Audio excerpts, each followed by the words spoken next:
నమస్కారం అండి. ఎట్లున్నావు? మంచిగానే ఉన్నాం. మంచిగుందా? రేవంత్ రెడ్డి పరిపాలనలో కాదే, ఇప్పుడు రేవంత్ రెడ్డి పరిపాలన మంచిగున్నారా నువ్వు అంటాను.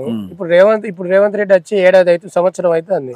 మీరు సంబరాలు చేసుకుంటారటగా, మీరే ఓన్లీ కాంగ్రెస్ కార్యకర్తలు చేసుకుంటారా లేదా ప్రజలు చేసుకుంటారా? తెలంగాణ రాష్ట్రంలో ఉన్నటువంటి ప్రజలందరూ చేసుకుంటున్నారు.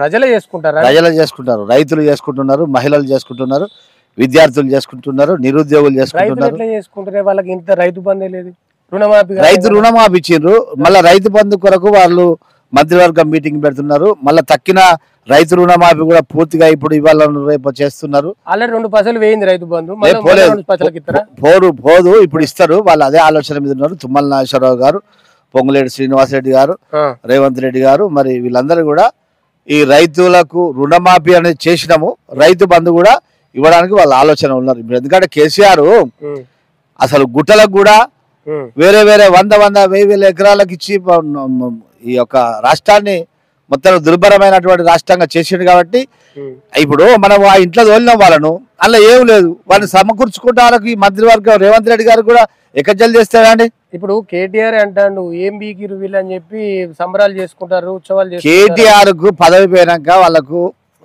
మైండ్ పనిచేస్తలేదు. ఇప్పుడు ఎందుకంటే 10 సంవత్సరాలు వాళ్ళు చేసిర్రు.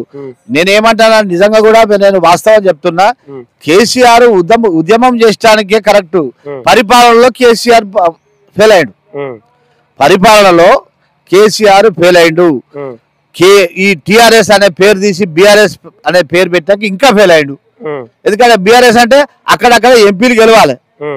భారత రాష్ట్ర సమితి అంటే మన రాష్ట్రంలో కాకుండా మహారాష్ట్రంలో ఇంకా ఛత్తీస్గఢ్ లో అక్కడక్కడ ఎంపీలు గెలిస్తేనే అది భారత రాష్ట్ర సమితి అవుతుంది. భారత రాష్ట్ర సమితి అయిన వాళ్ళే ఉన్న తెలంగాణ కూడా చెడిపోయింది. కాదు, ఇప్పుడు వాళ్ళ అబద్ధాలు అన్నట్టు మీరు కూడా అబద్ధాలు ఆడతారు. మేము అసలే అబద్ధాలు ఆడం. కాంగ్రెస్ పార్టీ ఇది ప్రజల ప్రభుత్వం. 100 రోజులకి హామీలన్నీ అమలు చేస్తామన్నారు కదా. 100 రోజులలో చేసినాం కదా. ఏం చేసి? సోనియా గాంధీ పుట్టినరోజు నాడే బస్సులు, ఉచిత బస్సులు ఓపెన్ చేసినాం కదా, December 9 నాడు. బస్సులు తప్ప అని ఎందుకంటావు? బస్సులు తప్ప ఇంకా బస్సులు కాంచెలు మొదలు పెడితే నిరుద్యోగులకు ఉద్యోగాలు ఇచ్చినాం కదా. అది వాళ్ళే ఇచ్చిన, మీరే నోటిఫికేషన్ లేదు, అది వాళ్ళు తప్పు మాట్లాడుతున్నారు. వాళ్ళు ఎప్పుడన్నా నిజం మాట్లాడినప్పుడు మనం పండుగ చేసుకోవాలి. అయ్యో, ఈ కేటీఆర్ గాని హరీష్ రావు గాని నిజం మాట్లాడినప్పుడు మనం పండుగ చేసుకోవాలి. వాళ్ళు ఎప్పుడు నిజం మాట్లాడరు. వాళ్ళు ఇంకొకటి ఏంటంటే, ఈ ప్రభుత్వం పోయినాక వాళ్ళ మైండ్ కూడా ఖరాబ్ అయిపోయింది. ఇప్పుడు ఒకటి పరిపాలనలో ఎవరున్నా మిమ్మల్ని మేము గౌరవించాలి, మమ్మల్ని మీరు గౌరవించాలి. అప్పుడున్నప్పుడే ప్రజాస్వామ్య పద్ధతిలో మనం సాగుతున్నాం అని తెలుస్తుంది. కాదు కదా కేవలం. ఈ మాట అన్నావు కాబట్టి నేను అడుగుతా, కండు వేసుకున్నాను అనుకోకు, గుండెలో చెప్పాలా? కాంగ్రెస్ పార్టీ హైదరాబాద్ ఇచ్చింది, పెద్ద పెద్దోళ్ళ ఇండ్లు ఊలగొడతా, బఫర్ జోన్లు ఉన్నాయి అందరి అని చెప్పి అన్నది. ఒక నాగార్జున తప్ప ఎవరు ఊలగొట్టింది అంత పేదోళ్ళే కదా. అయితే వాళ్ళు ఏడ్చిరు పాప రోడ్డు మీద పడి. వాళ్ళు ఎవరు ఏడవలేదు. ఒకవేళ అంటే ఇంకోటి, ఎవరికి అన్ని అన్యాయం జరిగితే వారికి నేనున్నా అని గవర్నమెంట్ కాంగ్రెస్ పార్టీ ఎవరికి అన్యాయం చేయదు. అందులో రేవంత్ రెడ్డి గారు కావచ్చు, ఇంకా ఉన్నటువంటి మంత్రివర్గం, ఎవరికైనా నష్టం జరిగితే వారికి ఇండ్లు ఇస్తాం, వారికి ఉద్యోగాలు ఇస్తాం, వారికి ఉపాధి కల్పిస్తామని రేవంత్ రెడ్డి గారు బల్లగుద్ది చెప్తున్నారు. అది మన మీ మీడియా మిత్రులు కానీ, ఇక్కడ ఉన్నటువంటి రైతులు కానీ, ఎవరు కానీ కాంగ్రెస్ పార్టీని నమ్మాలి. రేవంత్ రెడ్డి గారి నాయకత్వంలో ఇంకా ముందు ఇప్పుడు నిజంగా కూడా మీరు అన్నట్టుగా ఈ సంవత్సరంలో కొన్ని కాకపోవచ్చు, కానీ తప్పకుండా అవుతాయి. ఈ సంవత్సరంలో అవుతాయి. చెప్పండి. సంబరాలు చేసుకున్నాడే కాంగ్రెస్ నాయకులు ప్రజలే. కాంగ్రెస్ నాయకులు చేసేటువంటి ఒక ఈ సంబరాలను అది ప్రజల మమేకంతో చేసుకుంటారు. అంతే, ప్రజల మమేకంతో చేసుకుంటారు. మొత్తానికి ఎట్లుంది ఇక్కడ మీ కాంగ్రెస్ పార్టీ ఇన్ఛార్జ్? మాకు ఉడతల ప్రణవ్ గారు చాలా ప్రజలలో మమేకమైనరు. ప్రజలతో వాళ్ళల్లో కలిసిపోయాడు. కాబట్టి ఇప్పుడు రేపు స్థానిక సంస్థలలో కాంగ్రెస్ పార్టీ విజయం డంకా మోగుతుంది. కౌశిక్ రెడ్డి నేను గెలవని అంటాడు కదా. కౌశిక్ రెడ్డికి అసలు కౌశిక్ రెడ్డి 1000 కోట్లు తెస్తా అన్నాడు. 1000 కోట్లు తెస్తా అన్నప్పుడు ఎక్కడి తెస్తాడు? మళ్ళా ఇప్పుడు అట్లా కాదే, 1000 కోట్లు తెచ్చుడు అంటే ఇప్పుడు కేసీఆర్ ఇస్తాడా, హరీష్ రావు ఇస్తాడా, కేటీఆర్ ఇస్తాడా? ముఖ్యమంత్రి రేవంత్ రెడ్డి ఇవ్వాలి. రేవంత్ రెడ్డి దగ్గరికి ఇప్పుడు ఆయన ఈ కాంగ్రెస్ పార్టీకి సూచనలు ఇవ్వాలి. కాంగ్రెస్ పార్టీకి కౌశిక్ రెడ్డి సూచనలు ఇవ్వాలి. గిట్లా కాదు గిట్లా. ఆయన సూచనలు ఎక్కడిది? ఈయన పోయినాక, ఈయన అడుగు పెట్టినాక ఆయన లెక్క అయిపోయింది.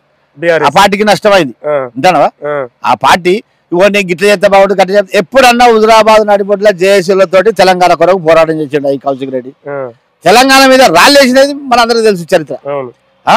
ఇప్పుడు 10 ఏళ్ళు మా జేఏసీ నాయకుడు ఆవునూరు సమ్మెను పెట్టుకొని అన్ని పార్టీలలో అన్ని కులాలలో అన్ని మతాలలో ఆడవాళ్ళు మగవాళ్ళు చిన్నలు పిల్లలు విద్యార్థులు బయటకు వచ్చి ఈ తెలంగాణ కొరకు పోరాటం చేసినాం.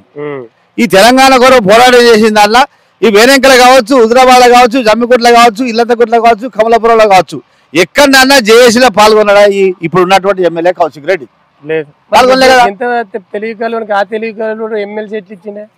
ఇక బాగా ఇచ్చింది మా కాంగ్రెస్ పార్టీ కదా. వాడు ఇచ్చినోడు వాడు తలకెళ్ళాడు అనుకోవాలి. ఇప్పుడు నేను అనద్దు కానీ వాళ్ళు అనుకుంటారు. ఇప్పుడు ఇంకొకటి ఏంటంటే ఇప్పుడు ఎమ్మెల్సీ ఇచ్చారు, సరే ఎమ్మెల్సీ ఇచ్చారు తప్పారంటే తెలియదు. తర్వాత టికెట్ ఇచ్చారు, టికెట్ ఇస్తే వాళ్ళు అభివృద్ధి చేస్తే గెలుచుడు కాదు. నేను మందు డబ్బా పట్టుకొని మేము చచ్చిపోతాం, ఇది చేస్తాం అది చేస్తాం అని అంటే వేసిరు. కానీ ఆయన ఒకటి అన్నాడు 1000 కోట్లు తీసుకొస్తాడు. 1000 కోట్లలో 1 కోటి అని తీసుకొచ్చాడు. ఆ 1 కోటి ఇవ్వాలంటే కూడా కాంగ్రెస్ గవర్నమెంటే ఇవ్వాలి, కాంగ్రెస్ ప్రభుత్వమే ఇవ్వాలి. ఇది హుజురాబాద్ నియోజకవర్గానికి 50 కోట్లు అన్నప్పుడు వాళ్ళు దుష్టుడు దుర్మార్గులు కూడా మనందరిని ప్రేమించి వాళ్ళు ఇస్తారు. కానీ అదైతే ఇప్పుడు ఈయన పోయి తీసుకొచ్చి వాళ్ళతోటి మమేకమై ఇక్కడ పని చేయాలి, ఇంకా మాకు ఎక్కువ కావాలని అడగాలి. ఇప్పుడు అన్నా నేను పార్టీలో నేను బీఆర్ఎస్లో ఉంటా, కానీ నా నియోజకవర్గ అభివృద్ధి కొరకు అది చేయాలని తుమ్మల నాగేశ్వరరావుని అడగాలి, ఇక్కడ మన ఉత్తమ్ కుమార్ రెడ్డిని అడగాలి, రేవంత్ రెడ్డిని అడగాలి, మా ప్రణవ్ సార్ కూడా ఎట్లా అన్నా మరి మనకు అప్పీల్ చేయాలి, తప్పలేదు. ఇప్పుడు ఒకటి నేను చెప్తాను, అనుభవంతో చెప్తా.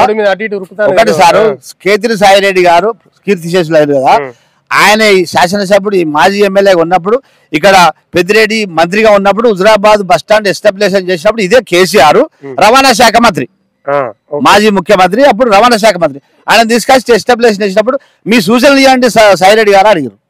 అయ్యో ప్రతిపక్ష పనులను వాళ్ళు శత్రువుల లెక్క చూడద్దు, మనం వాళ్ళ సూచనలు మనం తీసుకోవాలి, అది ప్రజలకు ఆమోదయోగ్యం అయితే మనం దాన్ని ప్రవేశపెట్టాలి, అట్లుండాలి. కానీ ఇక వేరే పార్టీ శత్రువుని ఎట్లా ఉంటాం మనం అనద్దు. వేరే పార్టీలకు కూడా సూచనలు ఇచ్చి ప్రజలకు ఆమోదయోగ్యం ప్రజలలో పోయి ప్రజలకు ఏం అవసరం ఉంటే వాటిని వాళ్ళ నుంచి సూచనలు తీసుకొని మనం పరిపాలన సాగించాలి.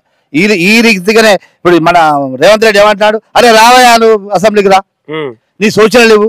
ఆయన అడ్డం పడ్డాక ముఖ్యమంత్రి అయినాక ఇవ్వాలని పోయినరా 3 రోజులనే పోయిండు, ఆయన మొదలు పరామర్శించాడు.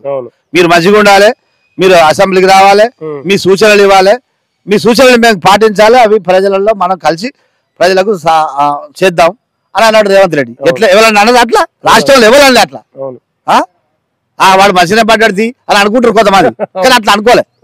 కేటీఆర్ దగ్గర పోయి ఇట్లా భుజం మీద చేయి పెట్టి అది చేసి మనందరం కలిసి పనిచేద్దాం, ప్రజలకు సేవ చేద్దాం అని రేవంత్ రెడ్డి గారు. ఇది నేను ఇప్పుడు గుర్తు చేస్తున్నా.